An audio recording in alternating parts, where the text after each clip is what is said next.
You're listening to the CyberWire Network, powered by N2K.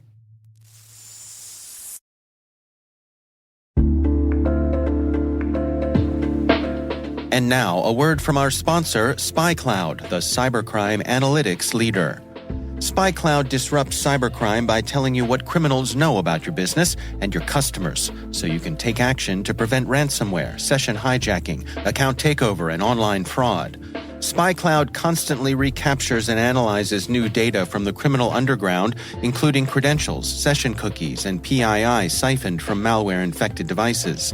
With knowledge of the specific exposed data criminals have in hand from InfoStealer malware on managed and unmanaged devices, security teams can respond with a more efficient and effective process called post-infection remediation that fits seamlessly into existing incident response frameworks. Get SpyCloud's post-infection remediation guide outlining the 7 steps for preventing a malware infection from becoming a full-blown ransomware incident. Visit spycloud.com/cyberwire. That's spycloud.com/cyberwire.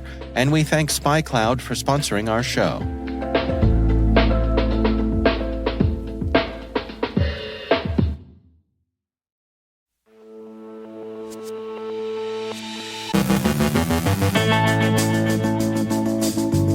Ransomware targets healthcare organizations. Wildcard deploys Sysjoker malware.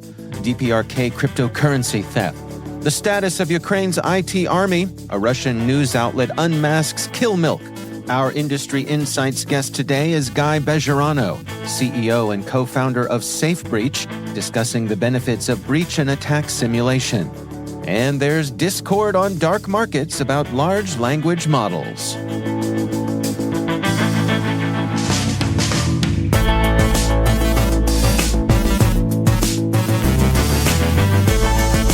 Today is Tuesday, November 28th, 2023. I'm Dave Bittner, and this is your CyberWire Intel Briefing.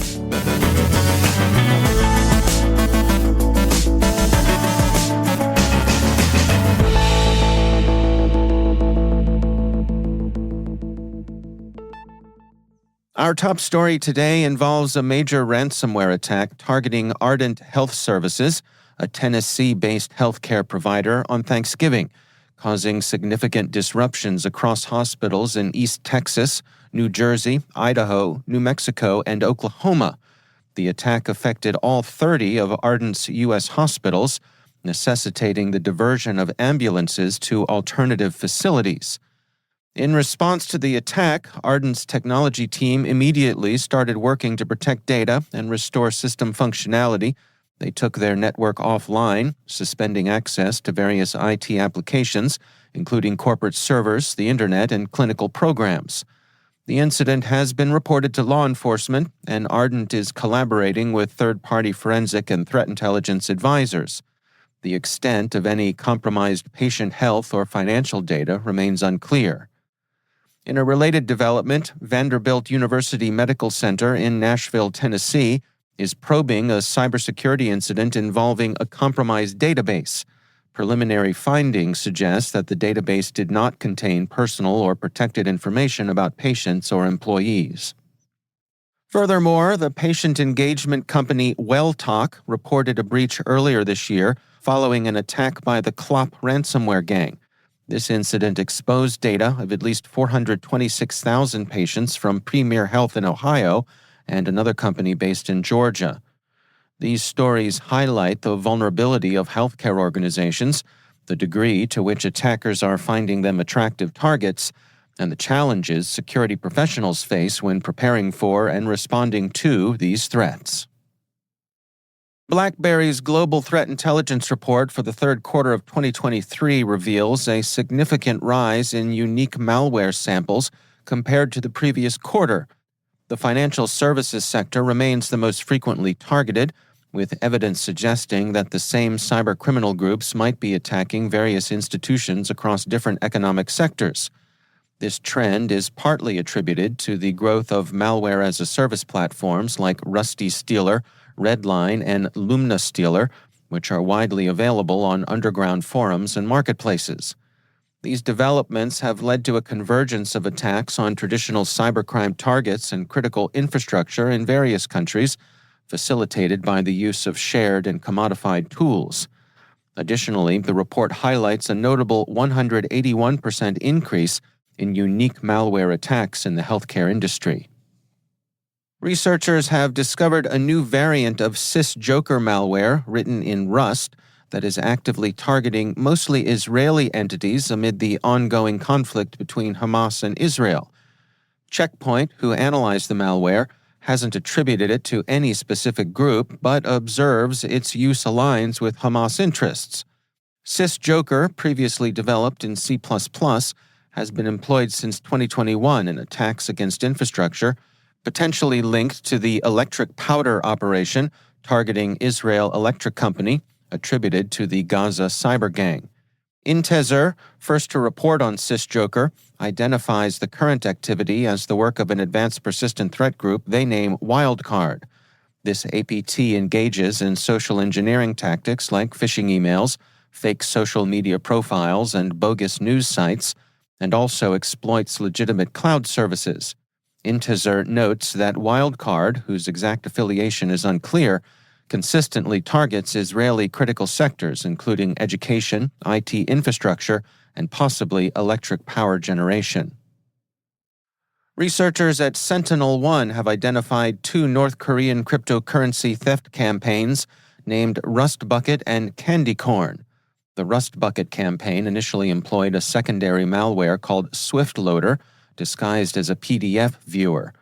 This malware activated while victims engaged with a Lurie document, subsequently retrieving and executing another stage of malware written in Rust. The Candycorn campaign was more complex, a multi-stage operation aimed at blockchain engineers working for a cryptocurrency exchange. It utilized Python scripts to deploy malware that compromised the host's Discord app, eventually introducing a backdoor remote access Trojan named Candycorn, developed in C++. Recently, there's been a convergence of these campaigns, with elements of Rustbucket, specifically SwiftLoader droppers, being used to deliver the Candycorn payloads. The Moscow-based news outlet Gazeta has reportedly identified the person behind the hacker alias Killmilk as Nikolai Serafimov. Serafimov, known for being media-savvy yet maintaining a concealed identity, often appeared with his face hidden by a balaclava, resembling a stereotypical hacker image. Despite his marketing acumen, he is considered technically unskilled and more of a self-promoter. His reputation has been tarnished by accusations from former colleagues who labeled him a thief involved in running a DDoS for hire service and participating in various charity scams. These actions are alleged to harm the Russian cause. His former associates have been hesitant to disassociate from him due to fear of retaliation, as Killmilk allegedly possesses compromising information about their identities. The public exposure of his identity indicates a potential decline in his influence and reputation in the hacking community. The Center for European Policy Analysis published an essay analyzing the IT Army of Ukraine, highlighting the legal ambiguities often surrounding such organizations. The IT Army is compared to U.S. military auxiliaries like the Civil Air Patrol and the Military Auxiliary Radio Systems, serving as an auxiliary force with a different mission but similar status. Operating under effective authority, the IT Army claims to be a non-combatant entity that adheres to the laws and customs of war, a claim supported by current evidence. SIPA notes that the IT Army primarily engages in DDoS attacks. The essay also proposes that the IT Army could serve as a model for smaller or less resource-endowed nations that are unable to sustain a full-scale military cyber command, offering an alternative approach to cyber defense and warfare.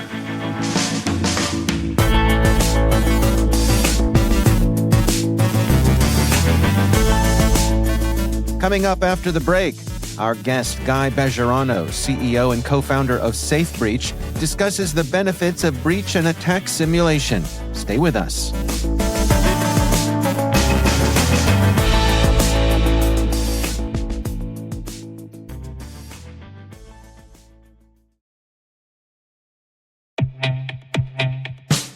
There's nothing worse than relying on a legacy SIM that your security team has outgrown, especially when it impacts your ability to detect real incidents. Hunter's SOC platform offers built-in, always up-to-date detection rules and automatic correlation that allows SOC analysts to focus on higher-value tasks that impact your organization. It's time to move to a platform that reduces risk, complexity, and cost for the SOC. It's time to replace your SIM. Learn more by visiting hunters.security today.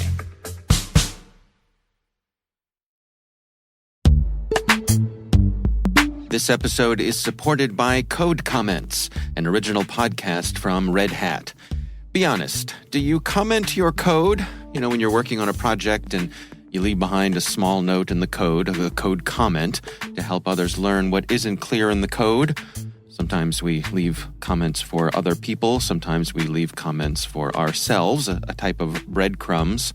There's a lot of work required to bring a project from purchase to production, and the documentation doesn't always cover changing team dynamics. So the Code Comments podcast, which is hosted by Jamie Parker, he's a Red Hatter and an experienced engineer. In every episode, Jamie recounts the stories of experienced technologists from all across the industry who share what they've learned from implementing new technology. So if you're interested in real stories from real people going through real change, check out the Code Comments podcast. You can search for Code Comments in your podcast player. We'll also include a link in the show notes. My thanks to Code Comments for their support.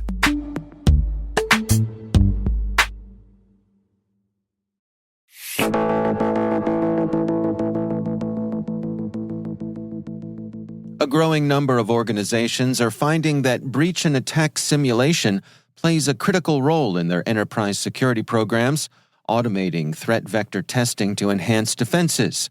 In this sponsored Industry Voices segment, Guy Bejerano, a former CISO himself and now CEO at SafeBreach, shares insights on developing effective breach and attack simulation strategies. First of all, you need to understand as an organization, what is your strategy? What are the business scenarios that you are protecting? And once you have that, to apply a breach and attack simulation technology to actually challenge that and to make sure that you're doing the right things is everything. And so it doesn't matter if you're an organization that relies on detection, for example. A lot of OT organizations are not really preventing because preventative controls in an OT environment is really challenging. So if you're relying on detection, you want to make sure that whatever detection rule you have will actually fire at the right moment. And the only way to do that is, either waiting for an attack to happen, which is not that good, or to test it. And so that type of strategy can be tested continuously. If you're an organization that relies on segmentation or prevention, you can actually test your controls to make sure that you're getting the most out of them in those fields as well. So using BAS technology to really test your strategy and make sure that it's operating as expected is a critical path. I think BAS is still relatively new on the block. I'm curious what you've found with your customers in terms of strategies for getting buy-in from other teams in the organization to adopt a deployment of a proactive BAS program. What we see and where BAS really shines is the ability to focus on the security program. So instead of just, chasing a long tail of problems, which are generic and doesn't really say how much you've impacted in terms of reducing the risk, a good BAS program and technology can help you to, first of all, measure and in an empirical way to prove out to other teams on what's the impact you're making here. And so you're getting a lot of buy-in from other teams. The other one is that, you're dealing with less issues because, again, when you're tuning your program to be around the critical business scenarios and you're testing against those threats that will make the most impact on your business, all of a sudden the discussion is elevated in terms of being strategic, and you're focusing on less issues. So it's not about patching for vulnerabilities, but is making sure that the attacker's path is almost impossible. It makes everything around it more accurate and actually easier. So working with other teams, we found that BAS solutions really help to the security team to explain and to show data, and there you're getting more support from other teams.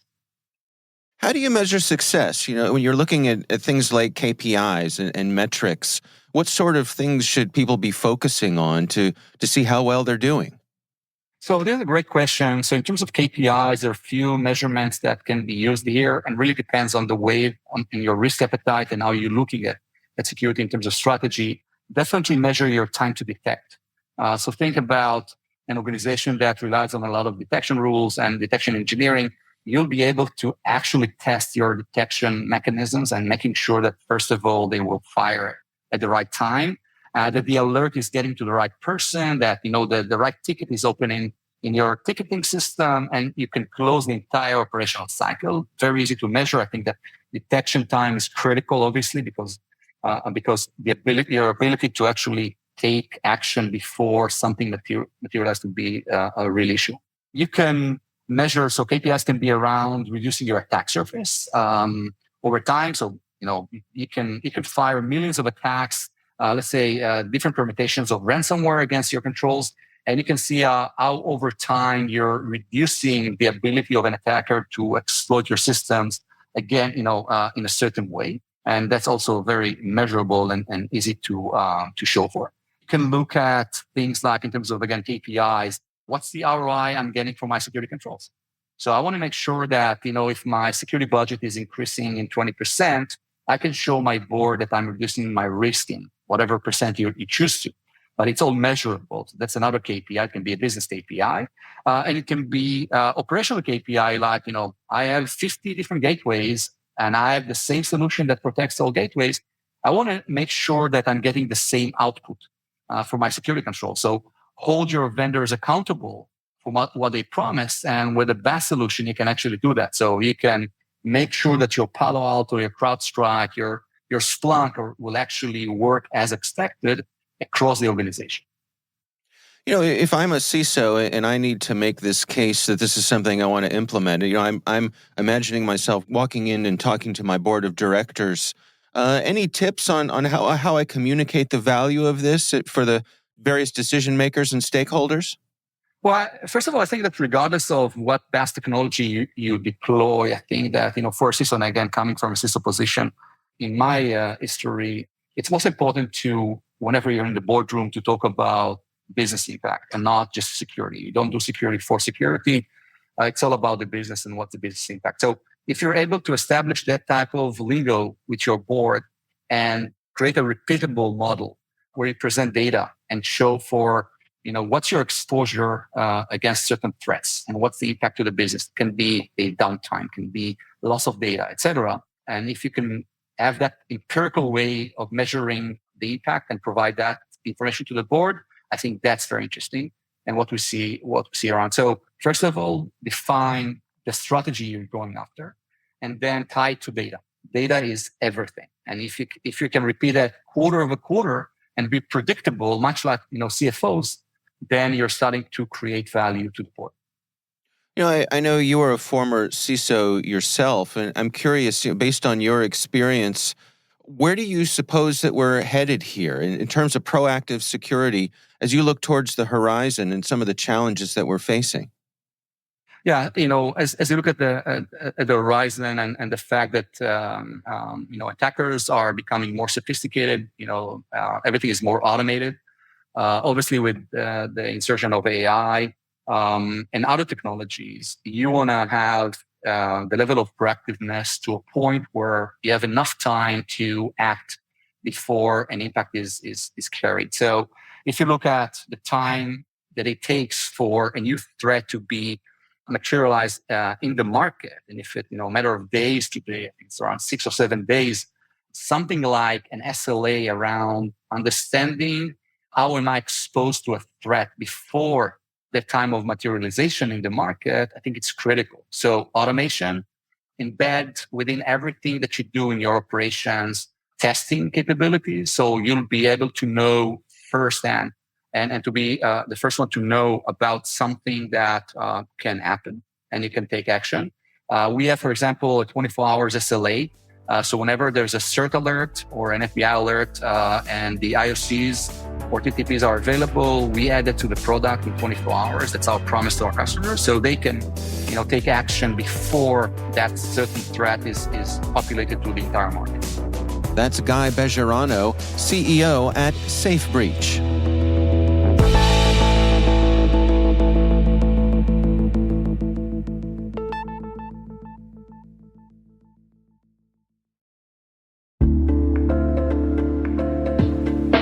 And now, a word from our sponsor.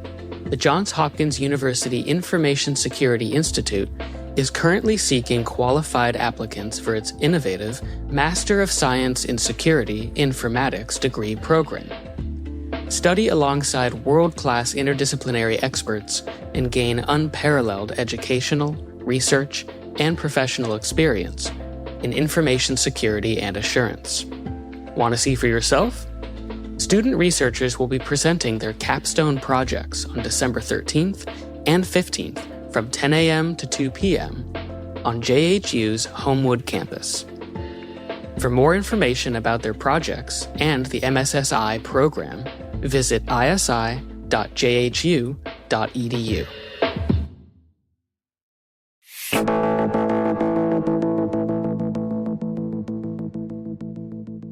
And finally, the emergence of large language models like Worm GPT and Fraud GPT, sold on underground forums, has sparked widespread attention.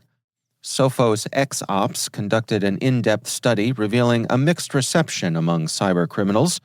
While several GPT derivatives boast capabilities akin to these models, skepticism prevails, with some labeled as scams. Many in the criminal community find tools like ChatGPT overrated and unsuitable for malware creation, citing operational security concerns and detection risks. While some use LLMs for mundane coding or forum enhancements, their application in generating malware remains largely aspirational and limited to proof of concept. Unskilled actors struggle with prompt restrictions and code errors, highlighting a gap between interest and practical application. Intriguingly, these forums also host discussions on AI's broader implications, echoing the same logical, philosophical, and ethical debates seen elsewhere.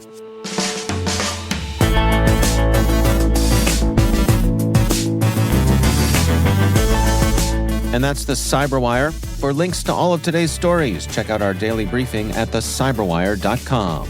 Before we go, a quick reminder that today is Giving Tuesday, an opportunity to show your support for your favorite charitable organization or nonprofit. We hope you'll spare a moment and consider giving to an organization that has meaning for you. We've included a list of some of our team's favorite worthy causes in our show notes. We'd love to know what you think of this podcast. You can email us at cyberwire@n2k.com. Your feedback helps us ensure we're delivering the information and insights that help keep you a step ahead in the rapidly changing world of cybersecurity.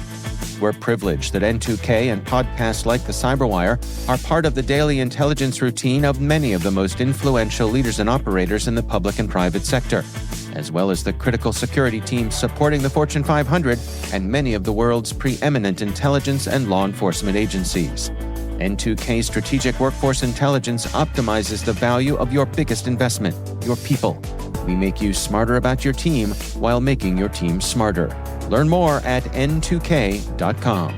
This episode was produced by Liz Irvin and senior producer Jennifer Iben. Our mixer is Trey Hester, with original music by Elliot Peltzman. Our executive producer is Brandon Karp, our executive editor is Peter Kilpie, and I'm Dave Bittner. Thanks for listening. We'll see you back here tomorrow.